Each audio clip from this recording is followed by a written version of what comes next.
Queridos irmãos, estamos aqui mais uma vez reunidos para fazermos a leitura do Evangelho e a reflexão dessa mensagem do Consolador. Rogamos a Deus, a Jesus, a falange de amigos abnegados, aos nossos mentores, que a partir deste momento possam nos acompanhar, nos inspirar, e que esta mensagem, este momento, nos sirva como instrumento de força, de coragem e fé. Que possamos nos fortalecer e nos animar a partir desta palavra amiga. E que os fluidos benéficos produzidos através desta conexão coletiva possam penetrar nas mentes e nos corações de todos os irmãos a nós conectados com seus pensamentos, unidos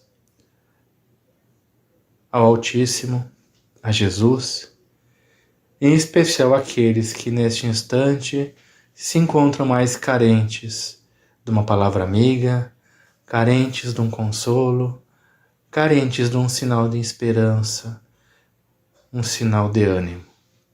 Que assim seja.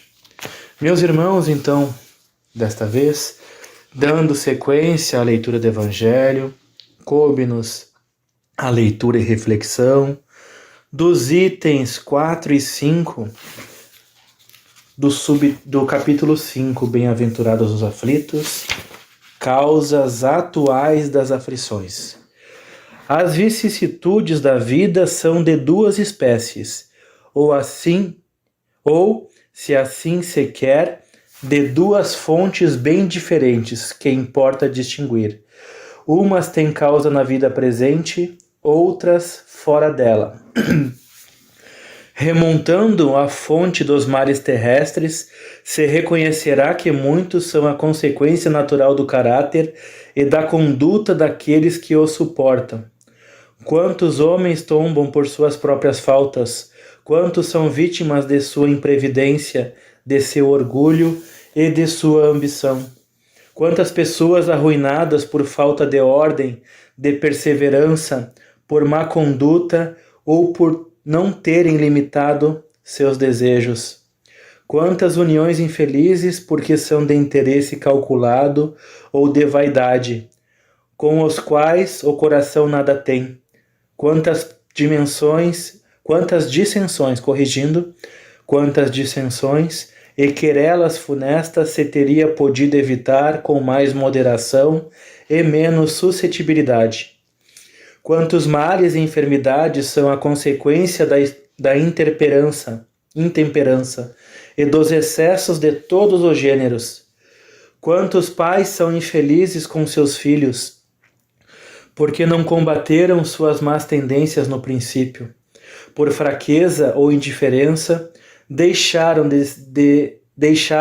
se desenvolver neles os germes do orgulho, do egoísmo e da tola vaidade que secam o coração. Depois, mais tarde, recolhendo o que semearam, espantam-se e se afligem pela sua falta de respeito e ingratidão. Que todos aqueles que são atingidos no coração pelas vicissitudes e decepções da vida interroguem friamente sua consciência, que remontem progressivamente a fonte dos males que os afligem. Verão se os mais frequentemente não podem dizer: se eu tivesse ou não tivesse feito tal coisa, eu não estaria em tal situação. A quem, pois, culpar de todas as suas aflições, senão a si mesmo? O homem é, assim, num grande número de casos, o artífice dos seus próprios infortúnios, mas, ao invés de o reconhecer, ele acha mais simples, menos humilhante para sua vaidade, acusar a sorte, a providência, a chance desfavorável, sua má estrela, enquanto que sua má estrela está na sua incúria. Os males dessa natureza formam, seguramente, um notável contingente nas vicissitudes da vida. O homem os evitará quando trabalhar para seu aprimoramento moral, tanto quanto para o seu aprimoramento intelectual. A lei humana alcança certas faltas e as pune. O condenado pode, pois, dizer-se que suporta a consequência do que fez, mas a lei não alcança e não pode alcançar todas as faltas. Ela atinge mais especialmente aquelas que prejudicam a sociedade, e não aquelas que não prejudicam, senão aqueles que as cometem. Mas Deus quer o progresso de todas as suas criaturas. Por isso, Ele não deixa impune nenhum desvio do caminho reto. Há uma só falta, por pequena que seja, uma só infração à sua lei, que não tenha consequências forçadas e inevitáveis, mais ou menos tristes. De onde se segue que, nas pequenas como nas grandes coisas, o homem é sempre punido pelo que pecou. Os sofrimentos que lhe são a consequência são para ele uma advertência de que errou. Eles lhe dão a experiência, fazendo-o sentir a diferença entre o bem e o mal, e a necessidade de se melhorar para evitar, no futuro, o que lhe foi uma fonte de desgostos. Sem isso, não teria nenhum motivo para se emendar, e confiando na impunidade, retardaria seu adiantamento e, por conseguinte, sua felicidade futura. Mas a experiência algumas vezes vem um pouco tarde, quando a vida foi dissipada e perturbada, as forças desgastadas, e quando o mal não tem mais remédio, então o homem se põe a dizer: se no início da vida eu soubesse o que sei agora, tantas faltas teria evitado. Se fosse recomeçar, eu faria tudo de outro modo. Mas não há mais tempo. Como o obreiro preguiçoso diz: eu perdi minha jornada, ele também se diz: eu perdi minha vida. Mas da mesma forma que para o obreiro o sol se ergue no dia seguinte e uma nova jornada começa, permitindo-lhe reparar o tempo perdido, para ele também, depois da noite do túmulo, brilhará o sol de uma nova vida, na qual poderá aproveitar a experiência do passado e suas boas resoluções para o futuro. Bem, meus irmãos, este trecho do Evangelho, tão esclarecedor quanto os demais, que nos enche de esperança, de fé, nos serve como instrumento para que possamos combater o nosso orgulho, a nossa vaidade, o nosso egoísmo, sobretudo quando nos achamos injustiçados perante a Deus ou perante ao irmão que nos agride, que comete um ato na qual não concordamos, não compartilhamos e acabamos julgando. Bom, nós sabemos que existem certas experiências, certas situações que passamos que podem ter origem em equívocos, né? Em débitos pretéritos. Ocasiões, dívidas, erros que cometemos em experiências passadas. Mas esta passagem especial, ela desmistifica a crença de que aquilo que enfrentamos em termos de provas e expiações tem relação apenas com o ontem. Na verdade, nós podemos produzir provas e expiações com base nas nossas experiências muito próximas, em equívocos, em escolhas equivocadas realizadas ainda nesta vida, e que, por ato de misericórdia, nos é permitido quitar ainda nesta vida esses equívocos. Nós precisamos entender que essas oportunidades, elas são bênçãos. Vamos tentar imaginar se nós adiarmos certos motivos de aflições que são resultado das nossas más escolhas desta vida, se nós deixarmos tudo para as experiências futuras, para as existências futuras. O quão será pesado o nosso fardo? Nós sabemos que Deus não violenta seus filhos, portanto, Ele nos dá aquilo que temos capacidade de suportar agora e que é o resultado da lei de causa e efeito. Tudo que nós podemos antecipar em termos de quitação de débitos nos é permitido. Mas, ao falarmos sobre esse trecho, meus irmãos, não tem como refletirmos, aproveitarmos aí essa questão da pandemia, essa experiência que já estamos carregando há alguns meses, alguns anos aí, né, e buscar refletir, tomarmos uma lição acerca disso.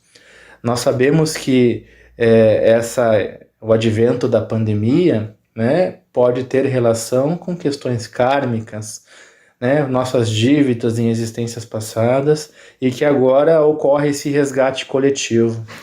Mas nós não podemos nos precipitar em achar que o que está ocorrendo é apenas o advento da pandemia.